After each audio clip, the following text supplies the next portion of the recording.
welcome to the Late Late Show. I'm your host, TV's Craig Ferguson. Today is a great day for America. It's the first day of fall, and you know what that means. Courtney Love is back in rehab. Courtney's back in rehab, everybody. How many times has this girl been in rehab? Like 6 times, 7 times? God bless her, though. She knows her life's a train wreck. She's trying to do something about it.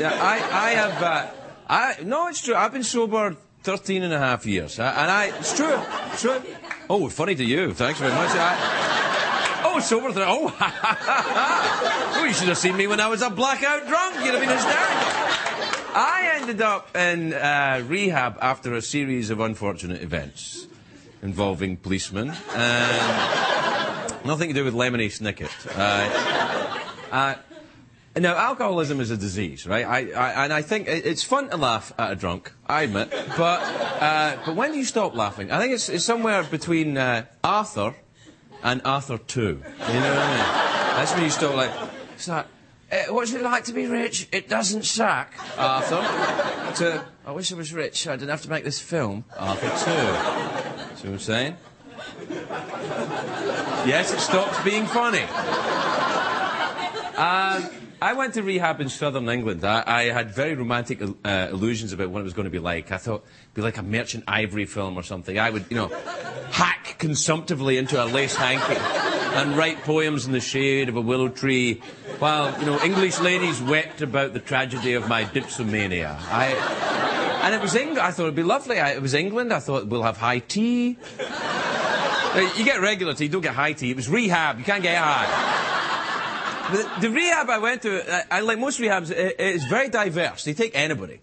Anybody. Alcoholics, anorexics, drug abusers, bulimics, anyone with an HMO, you're in. You are in. It's the United Nations of Freaks. It's just... and it's not glamorous at all.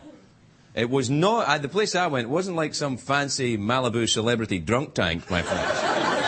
We had to clean the toilets. The room was very Spartan. There was no minibar. What a disgrace. I had to share a room. This is true. I shared a room with 2 other guys. I swear this is true. I shared a room with a pastor, a Church of England vicar, who was getting sober for the first time. He was 65 years old. It's absolutely true. And he was getting complaints from his congregation. That they said, "Vicar, we've seen some old drunk sleeping on the tombstones." And when he was hearing the complaints, he said, "My dear boy, I realised it was me." And then my other roommate was a Swiss heroin junkie, a junkie from Stad. Very nice man. So a Scotsman, a pastor, and a junkie. We were like a setup to a joke. Honestly, all we had to do was walk into a bar, but we couldn't go to a bar. Ah, the irony, the irony. The irony of it all. Anyway, so I'm in rehab with my new friends, and it's constant group therapy. I thought there'd be more activities, things that I like. Arts and crafts, horseback riding, drinking games, I don't know, something. I tell you what game we played all the time in rehab was Jenga. Do you ever play Jenga? You know the little sticks? Yeah, if you like Jenga, you'll love rehab. It's true, that's what you get. It's time for Jenga, everyone. Oh. And you could always tell who was new, because they were really... couldn't play Jenga. The longer you were there, you got really good at it. Yeah, It was... You know what it was like? It was like the title sequence to the old Kung Fu TV series. When you can remove the Jenga brick from the bottom, it is time for you to leave, Grasshopper. You know what I mean? It's like you knew you were well. And they showed movies when they were as well. It was all a very limited selection, It was like Clean and Sober, When a Man Loves a Woman, Days of Wine and Roses. It was all very depressing. I wanted things like Dude, Where's My Car? Or anything with Tara Reid. Animal House, maybe. Movies that celebrate the lighter side of chronic alcoholism. Something that's kind of, What I did like about rehab, there were no cliques. It wasn't like high school. In rehab, the falling down drunk jocks hang out with the Asian musician Xanax paint huffer nerds. Everybody's together. And everybody's cool with it. Here's a tip, by the way, if you're heading into rehab anytime soon. What? I care. I want to help you. Listen, if you're up this late, something's wrong. So No. If you're going to rehab, if you're going to rehab and you're an alcoholic, get a seat at the dining hall next to the anorexic. It's 2 dinners every day. Because they make the anorexics ask somebody else if they're eating enough. So the anorexics go, "Is 2 fries enough?" You go, "Oh yes, that's enough. Here, I'll finish it off." Now, I don't want to get you. I could have left any time I want. It wasn't, I wasn't in the big house here. I wasn't Martha Stewart. There was no moat around it. There was no moat, no fences. It was just a low hedge. A low hedge around it. I've tripped over bigger hedges when I was drunk. There was, however, down the road from the rehab I went to, a very nice English pub.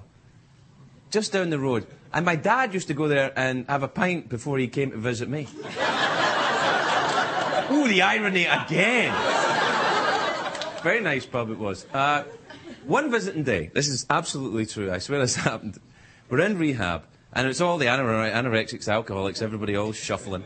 And it was a visiting day, and one of the mothers of the anorexics brought this cake, this huge birthday cake for her. No, it was to try and fatten her up a bit, No, it makes sense, but the cake was laced with rum. I'm not kidding. And there was a lot of rum in that. Damn, a lot of rum in this cake. There were pirates following this cake down the street. They're like, "Arr! Any more of that cake, man?" Fantastic.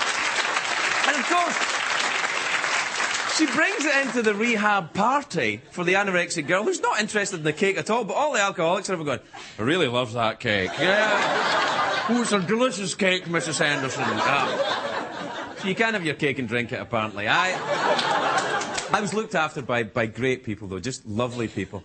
I got there, I was a real mess when I got there, and when I got in, I was kind of shaking and stuff, and the nurse that I met, she said, "I'm going to give you this drug called Heminevrin," it's called. It helps you taper off alcohol. And I said, "No, I'm not taking the drug. I'm not taking any pills. I didn't come here to take pills. I'm not a pillhead." She said, "Listen, you've been buying drugs in bathrooms in bars from guys that wear leather jackets for years. I am a state-registered nurse. Take the damn medicine."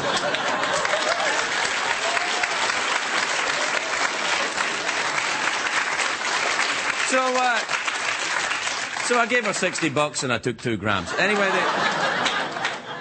have you noticed, by the way, that drug dealers are the only people in America who have embraced the metric system? Why is that?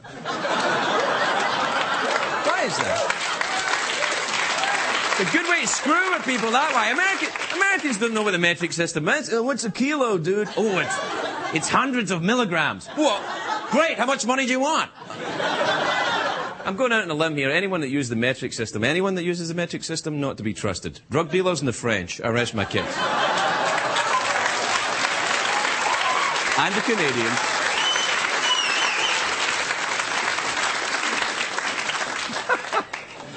Man, I just make more and more enemies every night.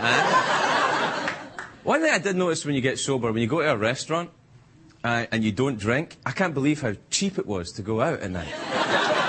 Food is actually quite inexpensive. Yeah, and if you don't drink, don't go out with a group of drinkers. When I ever go out with a group of drinkers and we're splitting the bill, I always volunteer to calculate who owes what. A, because they're all drunk, and I can do it any way I want, and B, I'm good at math and I know the metric system really well. Right. There's one thing I want to say about this, 28 days in rehab thing, that people think you go to rehab for 28 days and it'll clear right up. 28 days is how long your HMO will cover you. That's all. That's just 28 days. In my experience, you don't go to rehab, deal with it for 28 days and everything just goes away and it's fine and you can go drinking again. Well, you can do that. And I want to say one more thing about this before we go on. Courtney Love is going into rehab today. And I'm going to say something you probably won't hear from anyone else on late night television tonight. Good luck, Courtney. No joke. Let's go on with the show, all right?